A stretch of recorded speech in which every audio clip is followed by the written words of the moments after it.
전기 설비 기술 기준 및 판단 기준입니다. 이제 우리가 전기 설비를 한 데 있어서 규정이 어떤 게 있는지, 어떤 것들 우리가 이제 전체적으로 전기 설비 설계를 할 때 어떤 기준을 갖고 하는지 한번 보시겠습니다.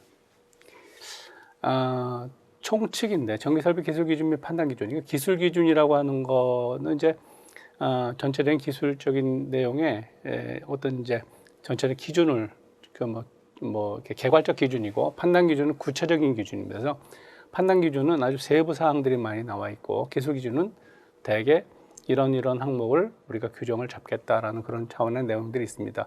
산업통상자원부에서 금년에 나온 금년에 고시된 거를 이제 기본으로 우리가 이제 이거를 구성했습니다. 내용을. 총칙이 있는데, 총칙은 전체적인 경우에서 적용되는 일반적 기준, 전체적인 다 적용되는 것들이고, 통칙은 그 부분마다 이제 일반적으로 적용되는 그런 규칙이 되겠습니다.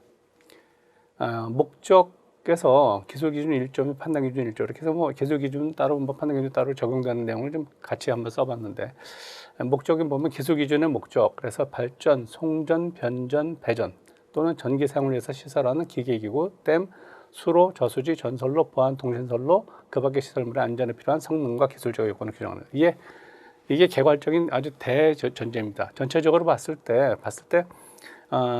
이 기술적 요건이라든지 안전에 필요한 성능, 안전과 기술적 요건을 고르게 이렇게 해서 전체적인 내용을 정했다. 근데 가끔 보면 여기 내용 중에서 우리가 이제 이 내용을 전체적으로 다 보게 되는데, 발전 송전 쪽은 발전 쪽은 우리가 잘 안 보고 거의 이제 뒤에 붙어 있는데, 수력이나 화력이나 원자력 쪽의 내용은 우리가 그렇게 깊이 있게 검토는 안 하지만, 송전이나 변전, 배전의 내용은 상당히 많습니다. 그리고 전기 사용 장소의 기계기구라든지, 그다음에 발전소, 변전소 이런 것들 다, 그다음에 댐, 수로, 저수지, 이거는 이제 수력 발전에 나오는 얘기들이고, 그다음 전선로와 보안 통신선로, 이게 이제 내용이 상당히 많습니다. 전선로 내용이 되게 많고, 가공 전선로나 지중 전선로나, 그다음에 터널 전선로나 이런 내용들이 있고, 보안 통신선로라는 건 그 전기 선로를 감시 감독하기 위해서 하는 통신선로입니다. 이제 거기에 관련되는 것들에 대해서 내용을 정리했다, 그런 거죠.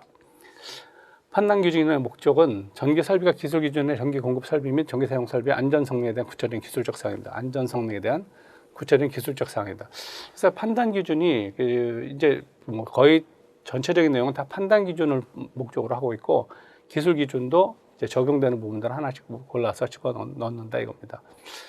안전원칙이 있는데, 요건 이제 문제로 출제된 적이 있어요. 근데 이제 안전원칙이라는 게, 전기 설비는 감전이나 화재, 그 밖의 사람의 위해를 주거나 물건에 손상을 줄 우려가 없도록 시설, 이게 기준이죠.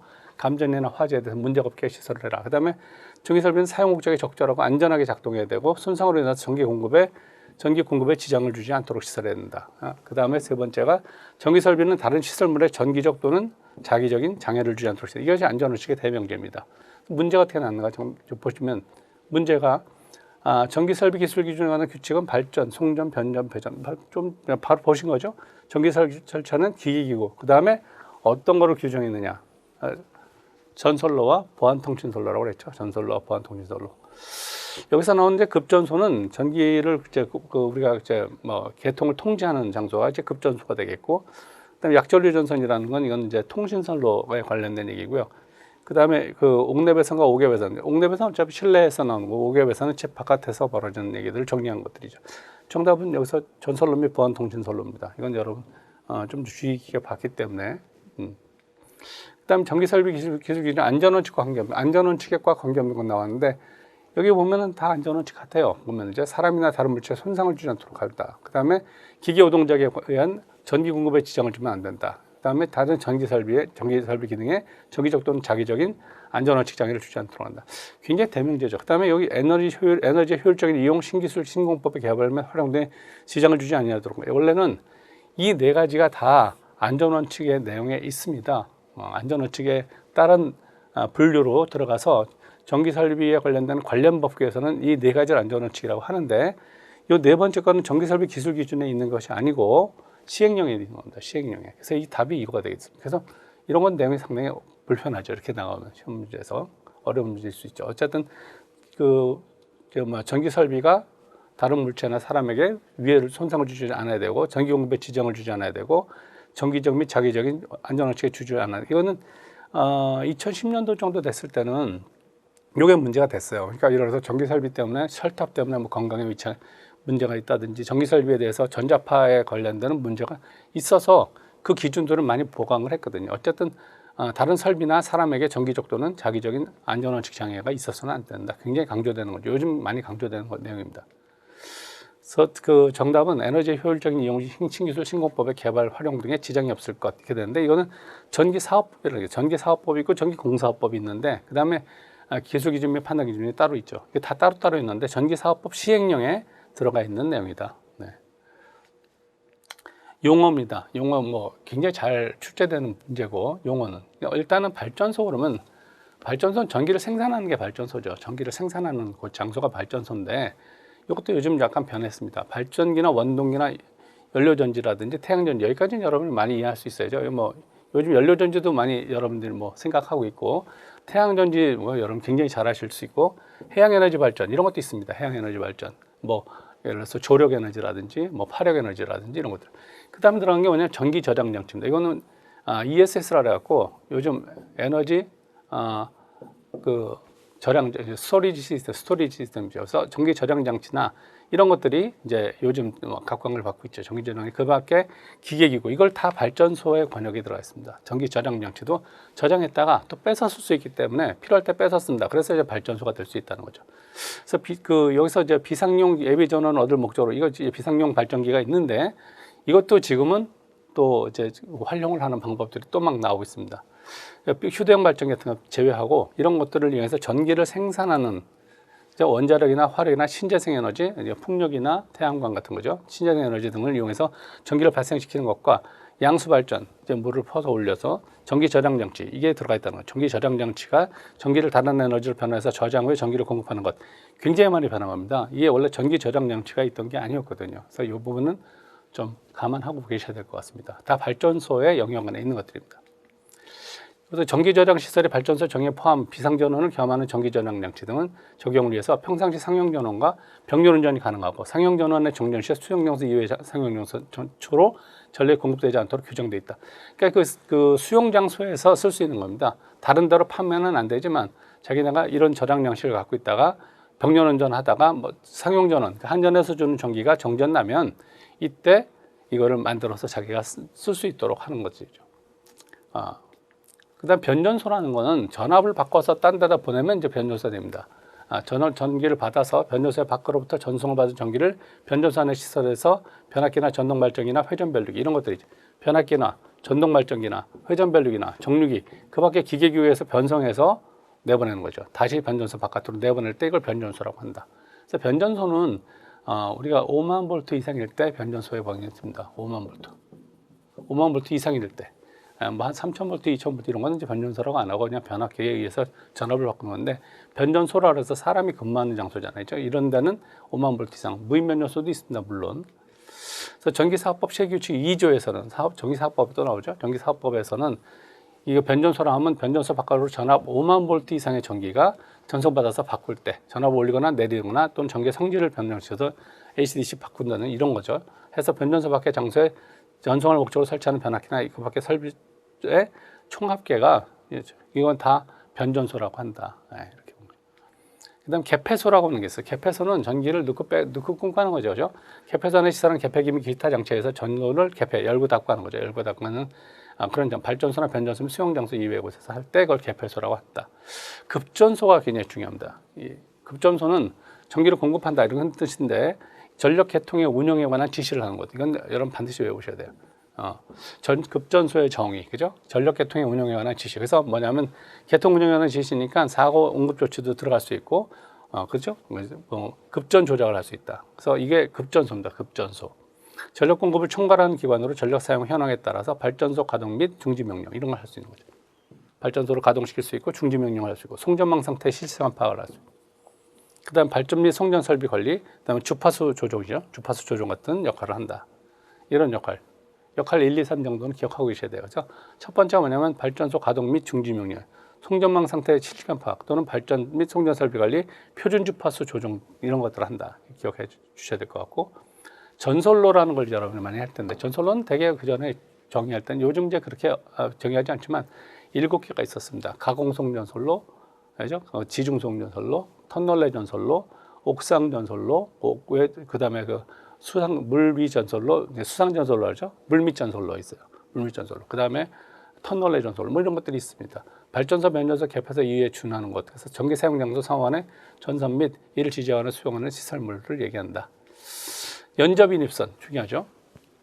연접인입선은 한 수용가의 인입구로부터 인입선에서 분개해서 기지물을 거치지 않고 다른 수용 장소 인입구에 이르는 부분의 전선을 연접인입선이라고 해요. 어떤 거냐? 전주가 이렇게 있으면, 전주에 변압기가 있으면, 여기에 어떤 집이 있으면 이게 가공인입선이고요. 이건 이제 가공인입선이고, 이 집에서 옆집으로 이동하는 이게 연접인입니다. 연접인입선인데, 연접인입선은 고압은 할 수가 없어요. 고압 및 고압은 연접인입 할 수 없습니다. 저압만 할 수 있어요. 저압만. 이건 연접인입선, 이건 가공인입선이라고 하죠. 인입선, 연접인입선 이렇게 되는 겁니다. 인입선은 가공인입선의 가공전선로 지점으로부터 다른 지점을 거치지 않고 수용장소 붙임점에 이르는 거니까, 가공인입선이 역시 뭐냐면 전주에서 어떤 집으로 들어오는 이거죠. 이 얘기를 하는 겁니다.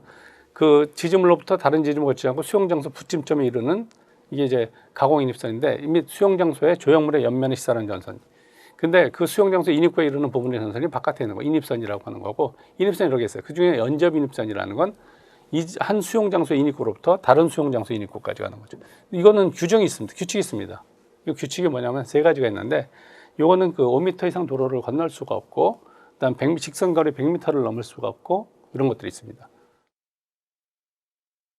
네, 연접인입선에 관한 규정을 보시면 긍장 100m를 넘지 않는다, 5m 도로를 넘지 않는다, 다른 수용과의 옥내를 관통하지 않는다. 이 3가지 조건이 있는데, 그림으로 보시면 그 지금 어디가 처음에 이제 가공인입선이 생긴 데가 여기 요런 데입니다. 여기 가공인입선이고, 그죠? 이렇게 해서 가공인입선이 생겼어요. 그 다음에 연접인입을 해갖고 막 건너갔는데, 예를 들어서 이렇게 1, 2, 3번 이렇게 여기서 이 집에서 이 집으로 가고 이 집에서 이 집으로 가는데, 여기 첫 번째 집에서 반경 100m를 넘는 요거는 할 수가 없는 겁니다. 요거는 안 되는 거죠. 100m를 넘을 수가 없다. 긍장 길이 100m니까 요것도 할 수 없죠. 요것도 여기서 따서 건너갈 수가 없습니다. 요거 할 수가 없고, 요것도 할 수가 없고. 그 다음에 요거는 말이죠. 5m가 넘는 도로예요. 그러니까 이렇게 건너간 요것도 할 수 없어요.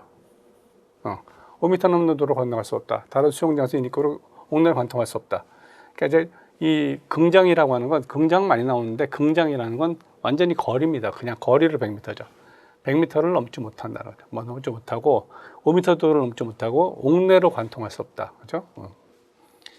그다음에 이제 전차선이라는 건, 전차선 여러분 잘 아시겠지만 전차에서 쓴 거죠. 전차 집전 장치라는 건 전기를 받아들이는 장치. 예를 들어서 우리가 이제 지하철 같은 경우 봤을 때 이게 펜타그래프인데, 이렇게 레일이 있으면 요것이 집전 장치죠. 집전이라 해서 전기를 받아들이는 장치예요. 집전 장치라고 해서, 집전 장치는 뭐 이런 것도 있죠. 이런 펜타그래프라고 해서 이것도 있지만, 뭐 서드 레일이라고 해서 이게 레일로 들어가는 경우도 있고, 뭐 여러 가지가 있습니다. 집전 장치 종류도. 근데 집전 장치와 접촉해서 동력을 공급하기 위한 전선입니다. 그래서 요게 이제 전차선이죠.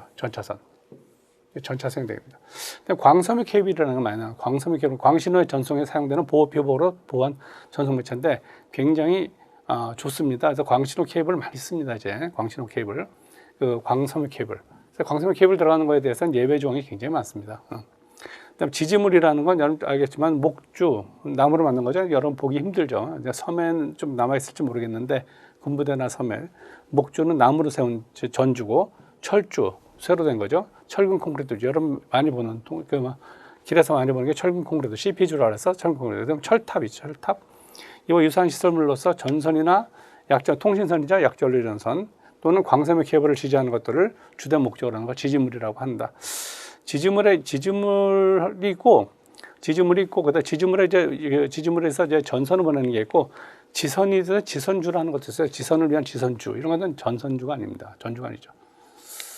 근데 조상설비, 중요한 설비죠. 조상설비는 무효전력을 조정해갖고 무효전력을 공급해서 또 조정해서 전송효율을 증가시키고 계통의 안정도를 증진시키기 위한 전기기계기구라서, 조상설비라고 하는 건 이제 주로 이제 뭐 역류를 조정하기 위해서 동기조상기라든지 조상기라는 건 동기전동기, 그죠? 동기전동기인데 무바로 운전되는 건데 동기조상기. 그다음에 전력용 콘덴서, 전력용 콘덴서, 그다음에 뭐 블로 리액터, 블로 리액터라서 이 세 가지 정도 이런 것들이 있습니다. 이런 것들이 하는 역할이 뭐냐? 계통에서 안정도를 증진시켜서 동기조성기는 진상지상을 연속적으로 투입할 수 있고, 전력용 콘덴서는 진상만 투입할 수 있고, 블로 리액터나 병렬 리액터는 이 지상 전력을 투입해 갖고 역류를 조정해서 계통이 안정하게 갈 수 있게 만드는 장치입니다. 굉장히 중요한 설비죠. 조성 설비. 그다음 전력 보안 통신 설비. 전력 보안 통신 설비는 그냥 전솔로를 우리가 관리하기 좋게 하기 위해서 중간중간 전화기를 설치해 놓은 거죠. 전력의 수급에 필요한 급전이나 운전이나 보수 등의 업무에 사용되는 전화 및 그다음 원격지에 있는 설비의 감시 제어로 계통 보호를 위해서 정기적이나 광학적으로 신호를, 광섬유 케이블 때문에죠. 정기적 광학적으로 신호를 송수신하는 장치를 얘기합니다. 전력보안 통신선로죠. 그러니까 이건 전력보안 통신선로는 우리가 이제 도로 같은 때 도로 상황 때문에 전화기가 있잖아요. 전화기 있어서 그 전화기를 걸면은 이 레카차가 온다든지 하는 것처럼 전력보안 통신 설비도 역시 전기 시설물 가운데 통신 설비가 있어서 계통을 보호할 때 쓰는 것들입니다. 극저주파 전자계, 이거는 60Hz를 주로 얘기하는데, 극저주파라는 게 낮은 주파 숫자나 높지 않게 ELF라고 합니다. ELF라는 EMF라 이런 단어 쓰는데, 극저주파 전자계는 이건 최근에 강조되는 겁니다. 왜냐하면 주파수나 전기 시설물 때문에 뭔가 인체에 위험이 있지 않을까 해서 이거 기준을 두는 겁니다. 0Hz를 제외한 300Hz 이하에서 전기와 자계로 송전솔로나 변전소 주위에 발생하는 60Hz 대역의 전자파입니다. 그래서 이거는 최근에 가장 중요한 건데, 예를 들어서 통신에 장애를 주려도 안 되고 인체 위험을 줘도 안 되고 하는 거죠. 요즘 많이 이제 논의가 되는 것들에 대한 대비책입니다. 그래서 여기 이제 전자파에는 우리가 흔히 알고 있는 방송과 통신에 이용되는 전자파, 그다음 태양광선은 적외선이나 자외선, 엑스선에서 나오는 그런 전자파, 그다음 우리 주변에서 사용되고 있는 전기는 주파수 60Hz죠. 전기는 우리 대한민국 60Hz니까 매우 낮은 극저주파로 전기와 자계가 분리돼서 먼 공간 나가지 못하고 발생원으로부터 거리 제곱을 반비례해서 감소되는데, 그러니까 거리 멀어지면 이런 것들이 이제 감소되죠. 아무래도 감소되는데, 최근 송전철도 주위의 주민들의 건강 문제로 마찰이 많이 발생해서 이걸 규정을 합니다. 이제 최근에 나온 거죠. 최근에 나온 논의죠. 극저주파 전자기라고 하는 건. 내용은 여러분들이 이해할 필요가 있습니다. 요즘 이게 많이 논의가 되고 있기 때문에. 그래서 우리가 만약에 그 전철 같은 데서 봤을 때 전철이 25,000V 아닙니까? 25kV짜리 25,000V짜리인데 거기 플랫폼에 있는 사람이 건강에 해롭다. 그럼 거기 있는 사람들이 다 문제가 될 텐데, 거리가 멀어지면서 전자파의 영향이 작아지기 때문에 큰 문제가 없다. 그럼 이제 철탑에서 생기는 전기에 대해서는 그 주변 사람들 얼마나 영향이 있느냐, 이런 것들의 기준을 만들어줍니다. 통신에도 장애가 있으면 안 되고.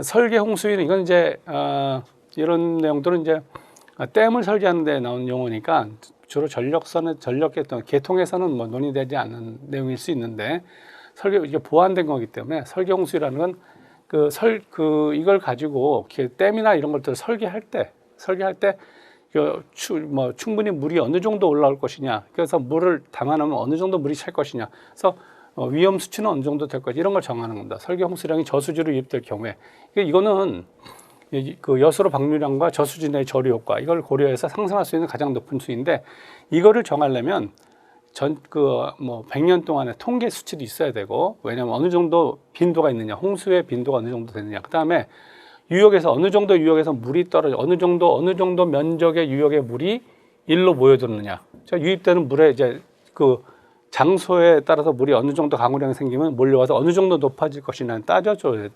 그리고 그 시간이 어느 정도 될 것이냐, 우리가 방류를 했을 때 넘치지 않을 정도의 위치를 정하는 게 필요합니다. 굉장히 중요한 얘기들이죠. 일반적으로 설계 홍수량은 빈도별 홍수유량, 이거는 이제 연간 얼마나 있었냐, 지난 몇십 년간 어느 정도 빈도가 있었느냐, 홍수가 있으면 어느 정도 유량이 어느 정도 시간에 떨어졌느냐, 이런 것들을 다 따져서 그 최고치를 해서 어느 정도 상황에서 물이 쏟아지더라도 넘치지 않도록, 혹은 거기에 대해서 댐 자체가 위험에 빠지지 않도록 하는 설계 내용에 들어가 있는 겁니다. 최고 수위도 마찬가지죠. 설계 홍수량하고 똑같을 수 있습니다. 내용 자체는. 그렇지만 가능 최대 홍수량이 저수지로 유입될 경우에 여수로 방류량과 저수지의 저류가 두 가지입니다. 내보낼 수 있는 것이 어느 정도 영향이 있는지, 저수진의 저력과 어느 정도 물이 차서 올라올 것이니까 고려해서 상승할 수 있는 가장 높은 수위로 따져서 하는 겁니다. 그래서 저 설경 수위하고 같이 나오든지 아니면 이것과 좀 다르게 할 수 있어요. 빈도홍수를 따졌을 때 어느 정도 빈도가 있는지 그걸 따졌을 때 그걸 가지고 정한다. 그 다음에 가능 최대 홍수량 다 비슷비슷한 얘기입니다. 약간의 차이가 있지만 가능 최대 홍수량도 마찬가지로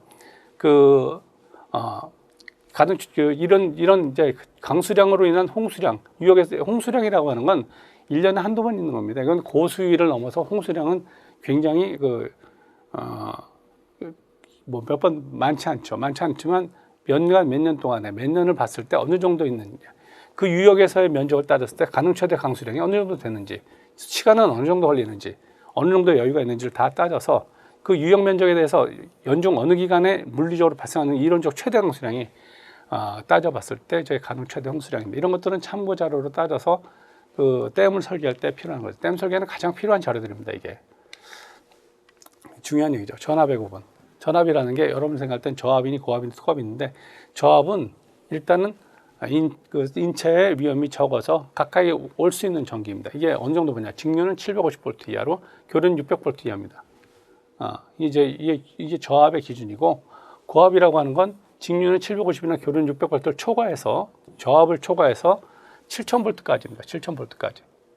그 다음 특고압은 7000V를 초과하는 전압을 특고압이라고 하죠. 이것도 이제 아직까지 이제 이대로 유지하고 있는데, 이게 이제 문제가 어떻게 나냐? 고압의 경우를 주로 문제는, 고압의 경우에 이걸 그냥 간단히 듣고 넘어가면 안 되는 문제가 뭐냐면, 고압 교류에서 그 600V를 여기서 이제 전압 고압에서 7000V, 600V 초과냐? 초과면 이거잖아요. 여기는 이하잖아요. 이런 걸 물어볼 수 있어요. 601V부터 7000V까지죠. 이런 것들을 질문할 수 있어요. 어떻게 되는 건지. 뭐 대충 알면, 여러분 대충 알면은 뭐죠? 여기도 답을 할 수도 있고, 그죠? 이거 아니죠? 이거 아니란 말이에요. 이제 이거 초과 맞는데 이렇게도 되는 문제가 있고, 문제가 이렇게 나올 수 있는데 600V 초과, 그죠? 초과 7000V까지 이렇게 와야 되는 겁니다. 600V 초과 넘어서 601V부터 7000V까지. 여기에 좀 여러분들 좀 예민해질 필요가 있고요. 그다음에 가공인입선이라는 건 그 전주에서 바로 이제 수용가로 들어옵니다. 가공연설로 지지물로부터 다른 지지물 거치지 아니하고 수용장소 붙임점에 이르는 것, 그죠? 가공인입선이라고 하죠. 전기철도용 급전소, 전기철도에서 쓰는 전기철도용 변전소로부터 다른 전기철도용 변전소 또는 전차선에 이르는 걸 이제 얘기한다. 급전선이라고 해서, 옥내배선이라는 실내에서 쓰는 전기 사용 장소에서 고정시켜서 시설한 전선이 이제 옥내배선이 될 거고, 옥내에서는 대개 5개용 전선을 쓸 수가 없어요. 손상이 많이 가서 5W는 못 쓰는데, 옥내배선 기준이 또 굉장히 몇 가지가 있습니다. 전기기구 안의 배선, 관등회로의 배선, 관등회로라는 건 방전등이죠. 방전등과 방전등하고 안전기를 포함해서 방전등. 거기가 방전등에 관한 것이 이제 관등회로가 되겠습니다. 엑스레이죠. 엑스레이, X선관 회로의 배선. 이런 엑스레이 같은 것들은 거의 이제 지금은 의료법으로 다가 있고, 약간 초기 상황의 거는 좀 남아 있습니다. 의료기에서는. 나머지는 다 법이 넘어가서 엑스레이나 심전도기 일부가 들어와 있죠.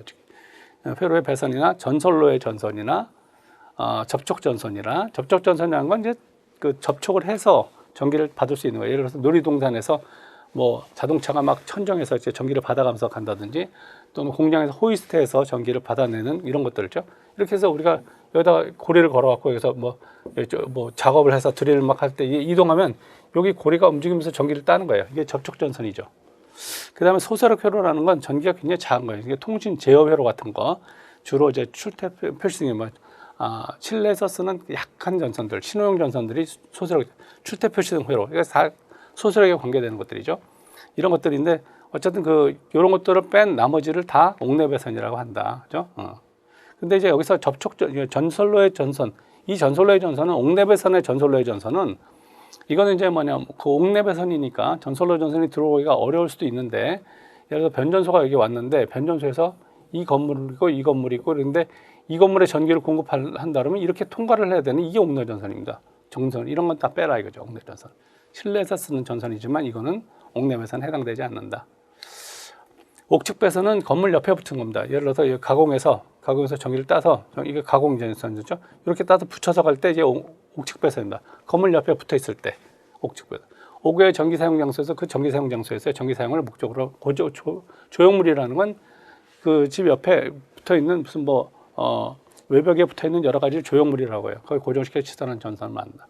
5개 배선은 어차피 집 바깥에 쓰는 거죠. 5개의 전기 사용 장소에서 전기 사용을 목적으로 고정시켜서 지나가는 게 5개 배선이다. 그래서 관등회로 중요하죠. 방전능력 안전기로부터 방전관까지, 안전기로부터 방전관까지의 전로. 이건 굉장히 고압이 걸릴 수 있기 때문에 그죠? 이런 것들은 관등회로라서 별도로 관리합니다. 방전등이란 건 당연히 여러분 방전등 잘 아시지만 형광등 같은 것도죠. 수은등 같은 것들.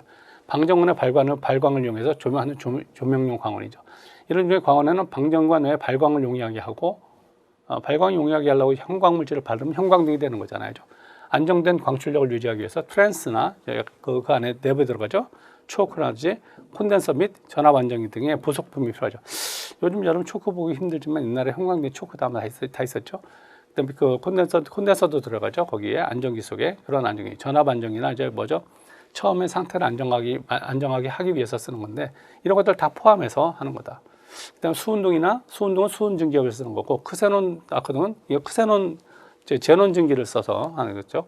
형광등은 저압 수은등인데 거기다 이제 형광물질 발라서 쓰는 건데 이런 것들에 다 방전등이 들어간다.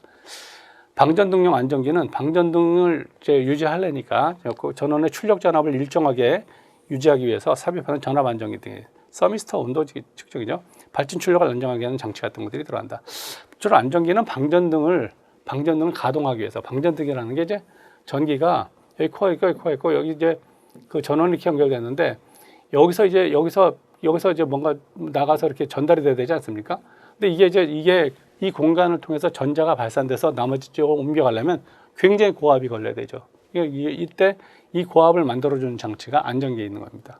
그래서 그 안전기로부터 방전관까지 전원은 이거를 관등회로라고 해서 별도로 부르고 있다. 지중관로는 땅에다 묻는 거죠. 지중전선로 및 지중약전류 전선로, 지중방사 및 케이블 전선로, 지중에 있어나는 수관, 가스관, 요산 이들의 부사관은 지중함도 있죠. 지중함은 다 있죠. 이런 것들에 대한 것이 지중관로다. 1차 접근 상태라는 건 지름을 높이만큼 떨어지는 겁니다. 가공전선이 다른 시설물과 접근을 포함했을 때 가공전선이 다른 시설물의 위쪽도 옆쪽에서 수평거리로 가공전선로 지름을 지표하는 높이. 이걸 이제 말로 하면 전주가 이렇게 있다 그러면 이 높이만큼의 떨어진 거리, 이 거리를 1차 접근 상태로 해요. 이 거리 내에 뭔가가 있으려면 1차 접근 상태에 대한 보안 공사를 시설을 해야 돼요. 안전에 대한 보강. 이게 쓰러지면 맞을 수 있잖아요. 뭔가 걸리잖아요. 이게 1차 접근 상태입니다. 그러니까 이제 그 시설물의 수평거리로 가공전선로 높이만큼, 그죠? 높이만큼 떨어져 있을 때 지지물의 지표상의 높이에 상당하는 거리 안에 시설됐을 때가 1차 접근이고 이게 이제 3m 미만으로 가까이 접근했을 때가 2차 접근입니다. 3m 미만으로 접근하는 건 이건 2차 접근이라서 별도로 취급해요. 가공전선로의 전선의 절단이라든지 지지물이 독에 쓰러진다든지 하는 경우에 전선이 다른 시설물에 접촉할 우려가 있다. 그래서 이땐 뭐하냐? 보안 상태입니다. 주로 3종 특화 보안 공사를 하는데 보안 공사라는 건 그 안전에 보강이 되는 공사예요. 안전에 보강이 되는, 그죠? 보강 공사. 보안이죠, 보안 공사 됩니다.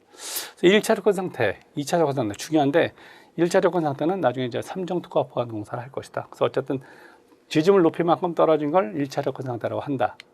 그다음 2차 접근 상태. 이것도 이제 굉장히 비중이 있는데 가공전선이 다른 시설물과 접근하는 경우에 그 가공전선 다른 시설물의 위쪽 또는 옆쪽에서 3m 미만에 있을 때 이렇게 요 지지물에 대해서 3m 미만에 있을 때 이것이 2차 접근 상태입니다. 이건 1차 접근 상태요.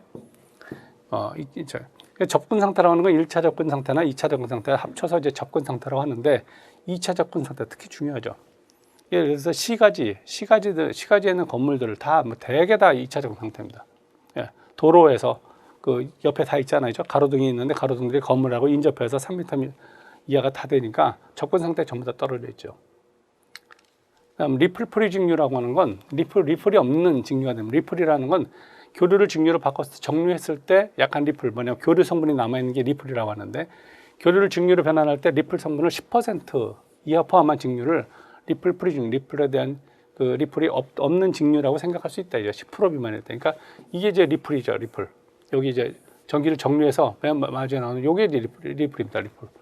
이것 때문에 약간 그 뭐죠? 이 고주파 장애가 있을 수 있죠. 리플은 직류 전원의 전원 내부의 원인에 의해서 생기는 교류 성분이다. 특별히 구분해서 기술하지 않는 경우는 리플은 미분류 잡음도 포함하고 전력 변환 기술에서는 리플을 파저대, 파고치, 시루치전 백분율로 나눠서 논의한다. 리플 백분율을 달리 지정하지 않는 한 전전압의 절대체된 리플 전압 시루치 비율은 백분율 표시한 걸 쓴다.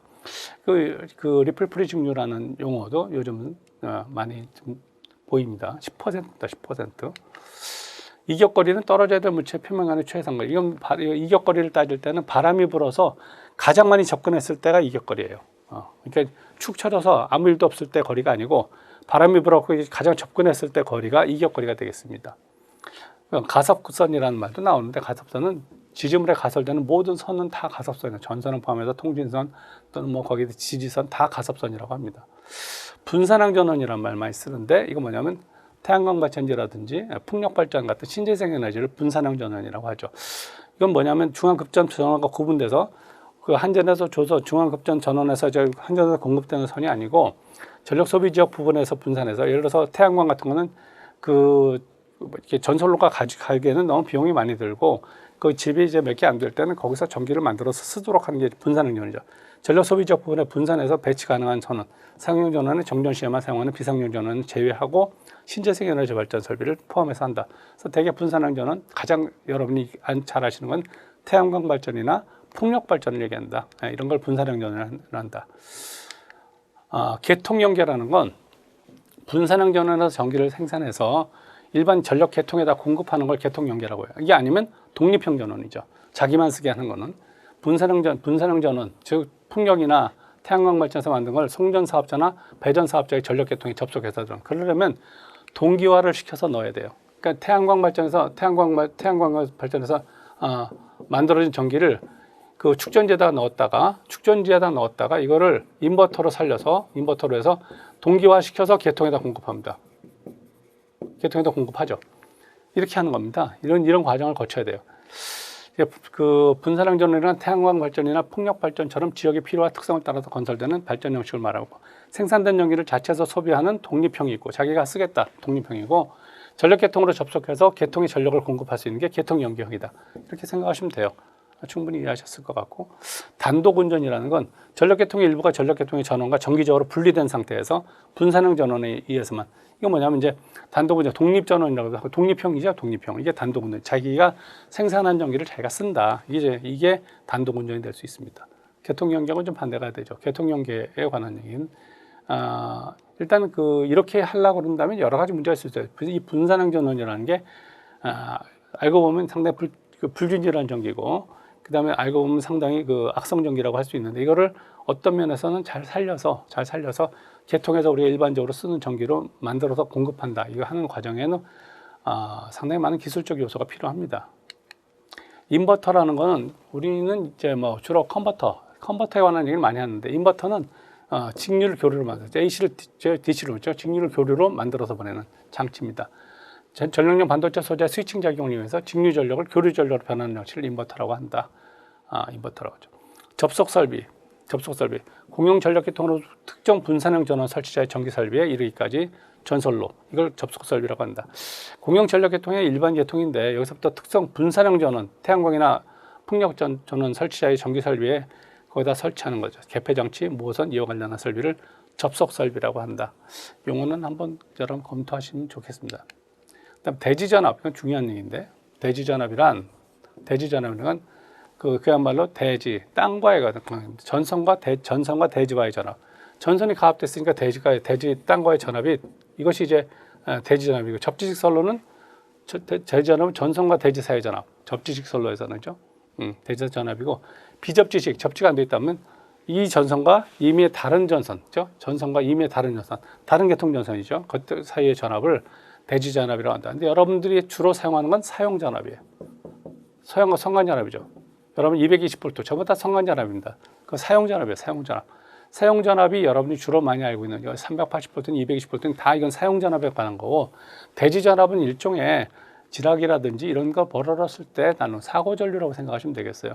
천성과 대지 간의 전압이니까 우리가 생각하는 사용 전압하고는 차이가 많습니다. 그죠? 이미 다른 전압이죠. 이것도 용어에 바로 나옵니다. 여러 나오고, 단순 병렬 운전.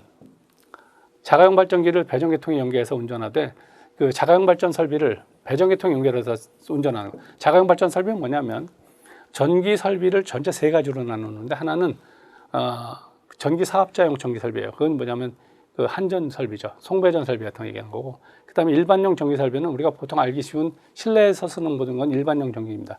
그 사이에 있는 게 자가용이에요. 자가용 발전, 자가용 설비라는 게, 자가용 설비는 대개 한 75kW 이상, 100kW 이상의 설비고, 고압 설비고 주로. 그다음에 전기 사용 기술자가 반드시 거기서 상주하면서 관리를 해야 되는 전기고. 그래서 다중출입 장소라든지 화약류를 다룬다든지 이런 거 다 20kW 이상은 다 자가용 발전 설비라고 합니다. 그러니까 전기 사업용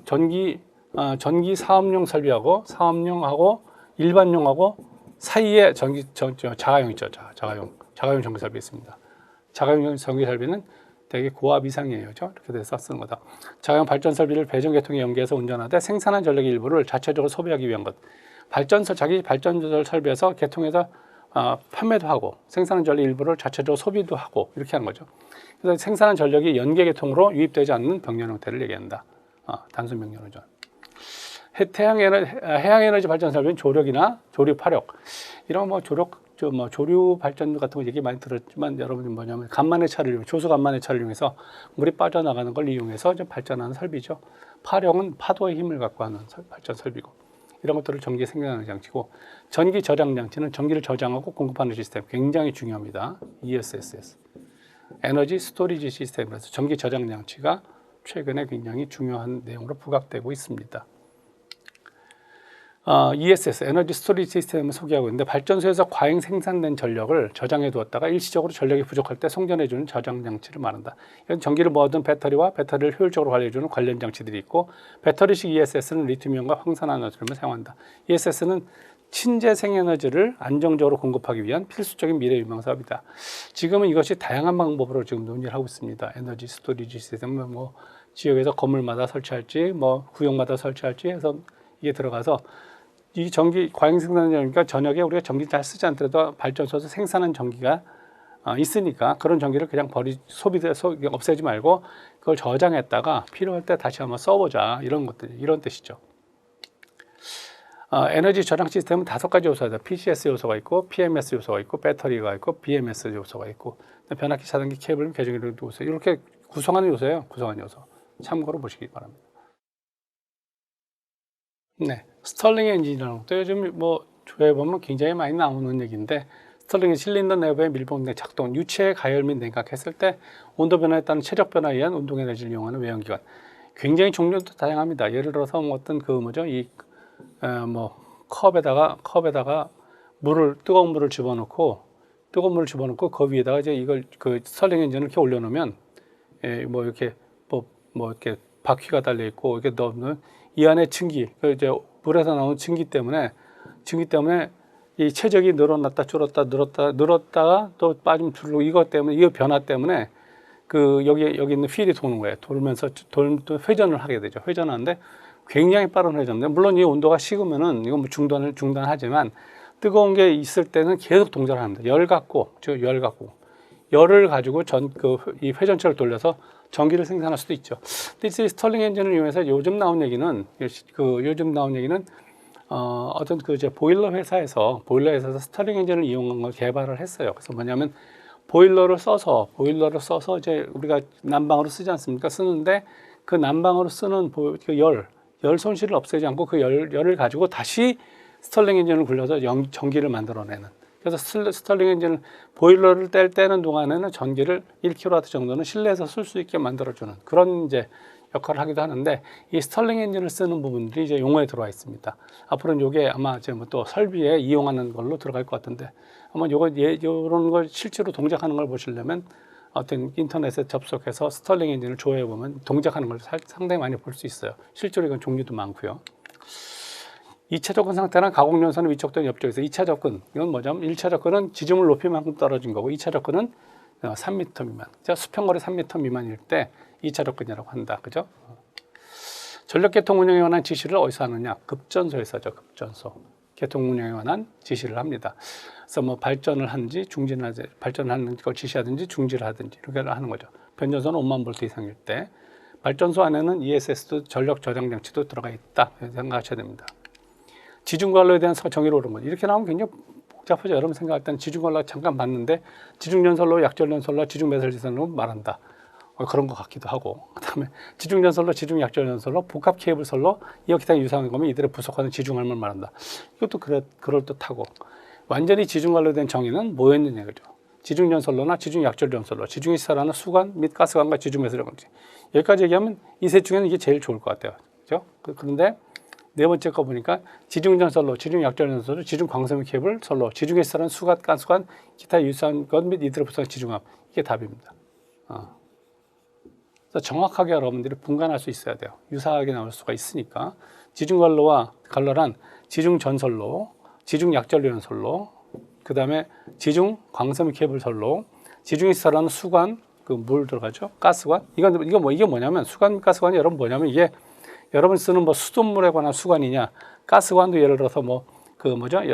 뭐 도시가스관이냐 이렇게 생각하면 절대 안 되는 거예요. 이건 다 뭐냐면 이건 다 뭐냐면 수관 및 가스관은 지중에 시설하는 전선들이 그 냉각을 시키기 위한 수관이나 가스관이라고 생각하셔야 돼요. 이거지. 그러니까 그 예를 들어서 OF 케이블 그건 기름이 들어가는 거거든요. OF 케이블은 그다음에 가스입 케이블도 있어요. 그게 이제 냉각을 위한 겁니다. 전선이 지중에서는 90도밖에 안 되고 순간적으로 100도까지밖에 허용이 안 되니까 열을 낮추죠. 그렇지 않으면 저항이 커져서 전류가 굉장히 줄어듭니다. 용량이 줄어드니까 냉각을 시키기 위한 시설입니다. 냉각을 시키기 위한 시설이 얘기하는 거. 이와 유사한 것 및 이들의 부속하는 지중함 같은 것들이 있죠. 이런 것들이 들어간다. 예, 아주 잘 이해하실 필요가 있습니다. 한 수용장소 인입구에서 분기해서 지지물을 거치지 않고 다른 수용장소 인입구까지 이르는 걸 뭐라 하냐. 이걸 연접인입선이라고 하죠. 연접인입선은 고압 이상은 안 된다. 저압만 된다. 반드시 저압만 할 수 있다. 저압만 할 수 있다. 그죠? 저압만 할 수 있다.